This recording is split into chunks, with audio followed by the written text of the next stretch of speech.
Cricket খেলতে যে কতটা বেগ পেতে হয়েছে, এত বড় ফিল্ডে ফ্লাড লাইটের নিচে 6 মারা, ওটা তো বডি ডাবল মারছে না, আমাকেই মারতে হচ্ছে।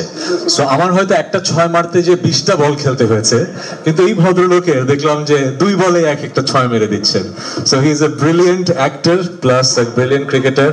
আমার সহশিল্পী ছিলেন মিম মান্তাসার প্রথম কাজটাও ছিল আমার সাথে, কাজও আমার সহধর্মিণী হিসেবে উনি কাজ করেছেন। আমাদের কেমিস্ট্রিটা অসম্ভব লেয়ার্ড এবং অসম্ভব কমপ্লেক্স।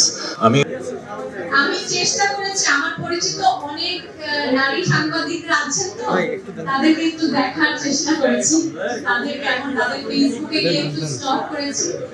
আর আরো নারী সাংবাদিক প্লে করেছে যেসব অভিনেত্রীরা, চেষ্টা করেছি যে তাদেরকেও একটু দেখতে সিরিজে বা সিনেমাতে। আমি নিজে আগেও একবার সাংবাদিক প্লে করেছিলাম,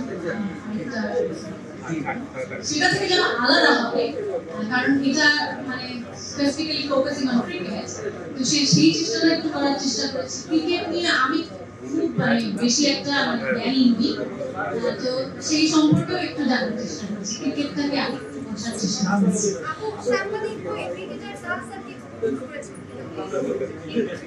এইটা তো ওয়েব সিরিজ দেখতে হবে, এটা আমি এক্ষুনি বললে তো হবে না, অলরেডি তাছাড়া একটা স্পয়লার দিয়ে দিয়েছি, আমি এখন কোনো স্পয়লার দেব না। আচ্ছা, আমি একটু পরিচালক আরিফকে জিজ্ঞেস করতে চাই, আপনি যে রকম তাসাকে পোস্ট দিয়েছিলেন ক্রিকেট শেখার জন্য, লাগবে না, মিথিলাকে কোন সাংবাদিকের সাথে পরিচয় করে দিয়েছেন কিনা? যেটা করেছি আমি আসলে অনেক বেশি হচ্ছে আমার যে ক্যারেক্টার, সেই ক্যারেক্টারের সাইকোলজিক্যাল জার্নিটা আমার জন্য খুব ইম্পর্টেন্ট। সো ডেফিনেটলি সেই প্রিপারেশনটা আমি নিয়েছি এবং আমি সেশন করেছি অনেকগুলো, এবং তাদের কো অ্যাক্টরদের সাথে তাদের অনেকগুলো প্র্যাকটিস সেশন হয়েছিল। এই প্রশ্নগুলো আপনি যেটা কথা বললেন, এগুলো সব আমরা একে একে সর্ট আউট করি, তারপরে হচ্ছে ফাইনাল স্টেজে। সো ডেফিনেটলি আরিককে অনেক ধন্যবাদ। আরিক ওয়াজ দ্য গ্লু, আমাদের প্রডিউসার হিসেবে অনেক যন্ত্রণা সহ্য করেছে, কারণ আমরা হয়তো স্ক্রিনে দেখবো 7টা এপিসোড, এর পেছনে যে কত গল্প।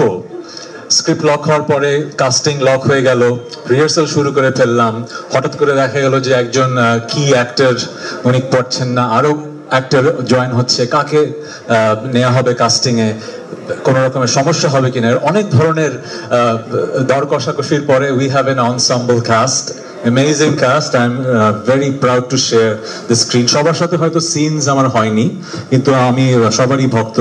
অসম্ভব গুণী অভিনেত্রী অর্ষা, আর কি বলবো, মানে my arch nemesis in the cricket খেলতে যে কতটা বেগ পেতে হয়েছে, এত বড় ফিল্ডে ফ্লাড লাইটের নিচে 6 মারা, ওটা তো বডি ডাবল মারছে না, আমাকেই মারতে হচ্ছে। সো আমার হয়তো একটা 6 মারতে যে 20টা বল খেলতে হয়েছে, কিন্তু এই ভদ্রলোকের দেখলাম যে 2 বলে এক একটা 6 মেরে দিচ্ছেন। So he is a brilliant actor plus A brilliant cricketer. আমার সহশিল্পী ছিলেন মিম মান্তাসার প্রথম কাজটাও ছিল আমার সাথে, কাজও আমার সহধর্মিণী হিসেবে উনি কাজ করেছেন। আমাদের কেমিস্ট্রিটা অসম্ভব লেয়ার্ড এবং অসম্ভব কমপ্লেক্স। আমি